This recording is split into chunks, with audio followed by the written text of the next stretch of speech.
Dear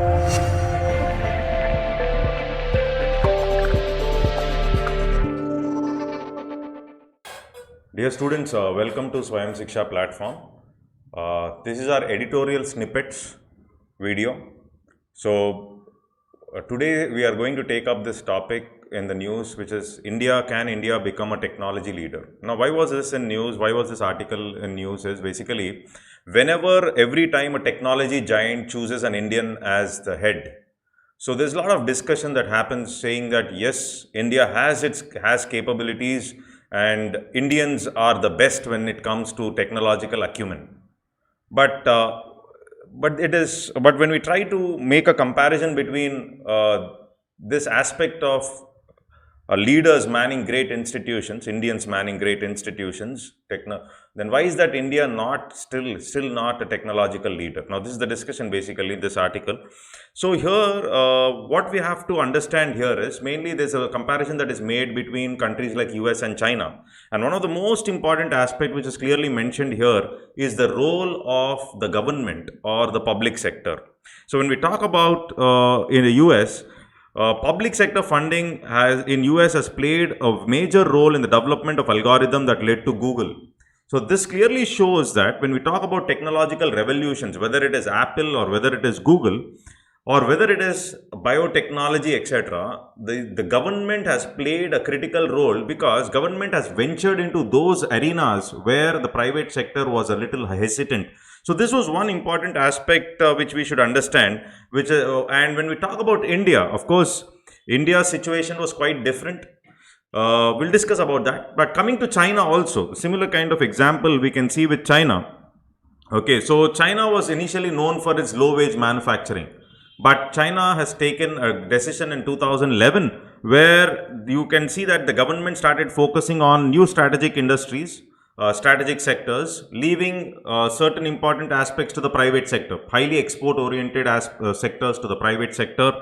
And there were successful investments that were made into these new strategic industries, such as alternative fuels, renewable energy, etc.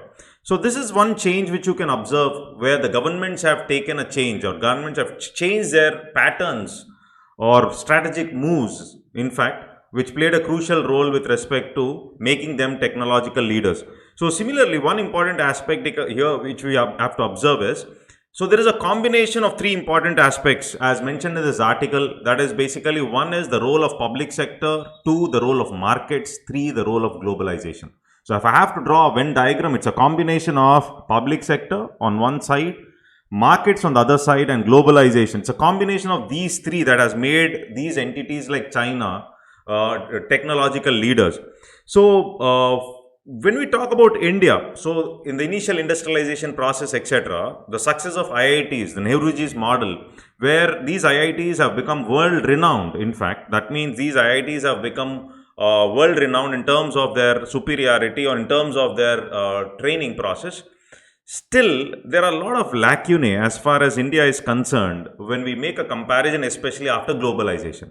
That means after 1991, if we try to observe, our spending on research and development was far less in comparison to countries like South Korea or China. This is what the article talks about. For example, if we make a comparison between India's spending, R&D spending as a percentage of to GDP, it was somewhere around 0.85% in 1990-1991, which has reduced to almost like 0.65% in 2018. Unlike countries like China, where 2.1% or 4.5% in South Korea respectively in 2018. This is a comparison. That means when we do not spend on research and development, we cannot expect our country to become a technological leader.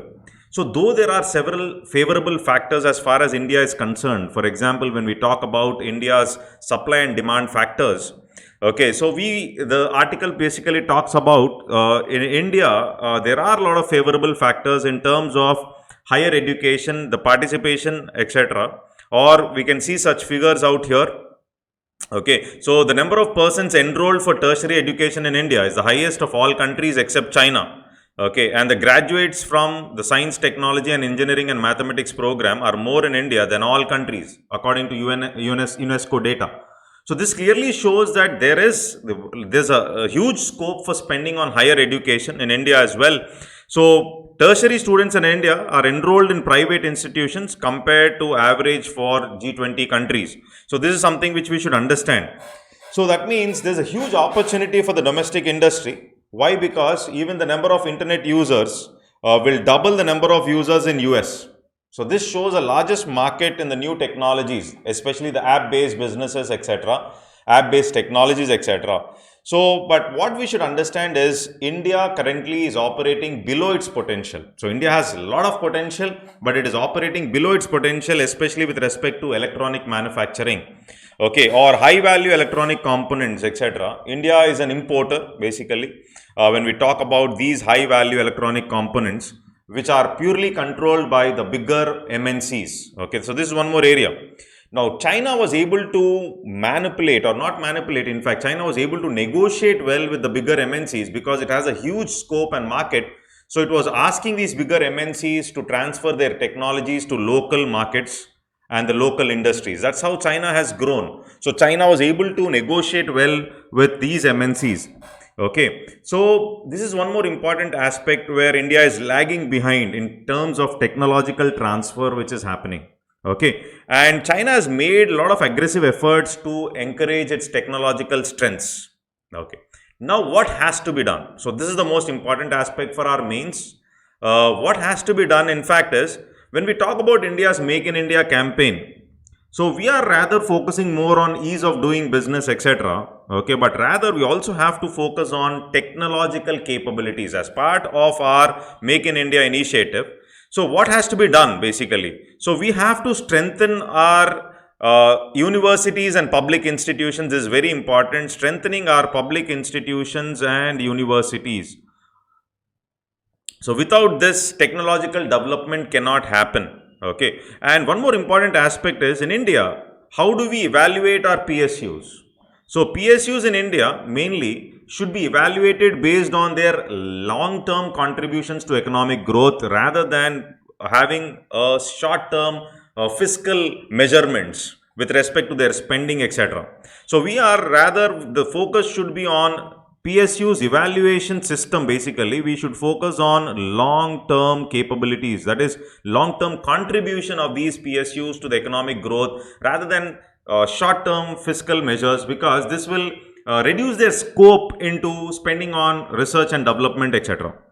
Okay, and another important aspect is a strong public sector. A strong public sector is very important here. A strong public sector will create more opportunities for private businesses and widen entrepreneurial business. So that means one is public sector should focus on infrastructure, etc. And this public sector will create more opportunities for the private businesses, which will widen the entrepreneurial base. Along with that, with public demand, now we have to focus on MSMEs, the small and medium enterprises. This happens with availability of credit and other forms of assistance which is given by the government. So these are the measures which have to be taken to make India a technological leader in the near future. I hope this article is clear, and for more such videos, stay tuned, subscribe to our YouTube channel. Thank you.